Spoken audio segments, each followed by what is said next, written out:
Welcome, this is Somaliland National Television. You're watching the English news program with me, Mohammed Jibril. Here are the stories making local headlines. High officials of Somaliland government had discussion with Somaliland communities. Director General of Ministry of Agriculture donated food donation to unprivileged residents of Ahmed Dagah region. EU warns Italy over Ilva steel plant emissions.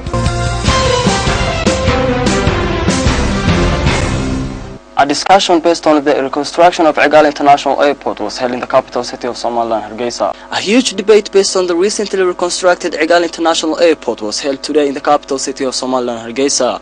High officials of the Somaliland government, including the Minister of Aviation and Air Transport, Mohammed Hashi Abdi, Minister of Planning, Dr. Saad Al Shire, and the head of the company which won the contract of reconstructing the airport. Somaliland Minister of Aviation stated within the event that the experts presented the truth budget and the best plans they had and did for the airport, and recommended Somaliland's people to see that for themselves but not listen from those who don't want the best for Somaliland. Somaliland Minister of Planning also provided detailed briefing to attendees of that debate and informed them how successful was the construction of Egal International Airport.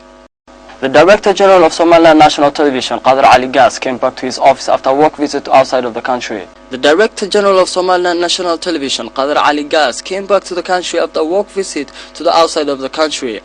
Qadr Ali Gas arrived at Egal International Airport on Thursday, where he was warmly welcomed by the officials and employees of Somaliland National Television. The Director General of Somaliland National Television, speaking at the press conference he held on his office, detailed his work visit and accomplishment he did since he'd been away.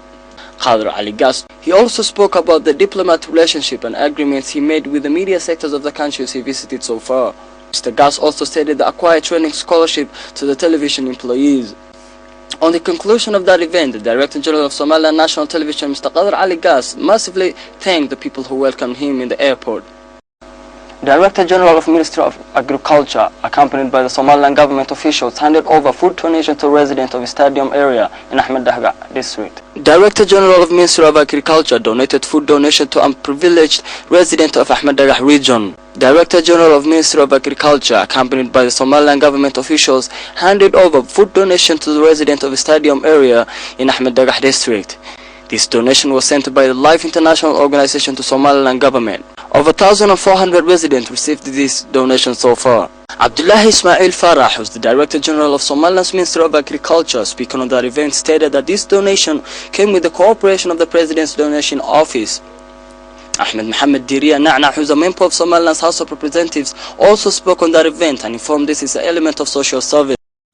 The Ministry of Environment and Rural Development presented electrical cooking equipment as a substitute of charcoal. Somaliland's Minister of Environment and Rural Development, accompanied by the Wonderbag organization, presented electrical cooking equipment called Wonderbag as a substitute for charcoal use. Minister of Environment and Rural Development, Mrs. Shukri Haji Ismail Bandere, spoke on that event and recommended Somaliland society to use this equipment to avoid and reduce deforestation. Mrs. Shukri Haji Ismail Bandere also spoke about the ethical behavior that the environment of Somaliland is expecting from its people.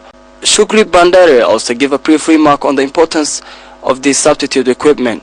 Alpha University students presented educational debate on the improvement of Somaliland health sectors. Medical students of Alpha University presented educational debate based on the enhancement of Somaliland's health sector.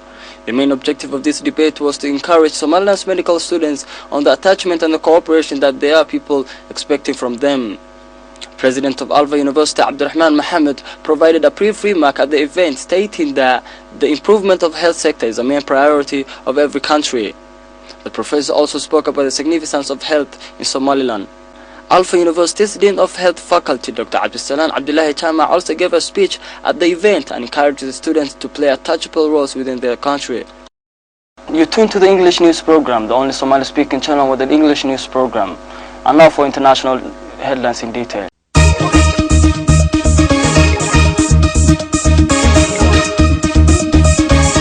Italy has been warned it must tackle taxing emissions at Europe's biggest steel plant, or face potential fines from the European Commission. Brussels says laboratory tests have shown heavy pollution of air, soil, surface and groundwater at Ilva plant and its nearby resident areas of Taranto, the southern city where it's based. For protesters demanding the closure of the plant, This is not simply about complying with EU environmental directive. They say toxin emission have caused abnormal high level of cancer and respiratory illness. Greenpeace activists have been appearing in Russian court for staging a protest at the country's first offshore oil platform in Arctic. Greenpeace activists have been appearing in Russian court for staging a protest at the country's first offshore oil platform in Arctic. The hearing in Murmansk in Russia's northwest is to decide whether the 30 activists from 18 different countries should remain in pre-detailed detention. On Wednesday, Russian President Vladimir Putin insisted that the protest had violated international law, but he signaled that they should not face piracy charges. That's all the news we have for you. Until next time, Assalamu alaikum wa rahmatullahi wa barakatuh.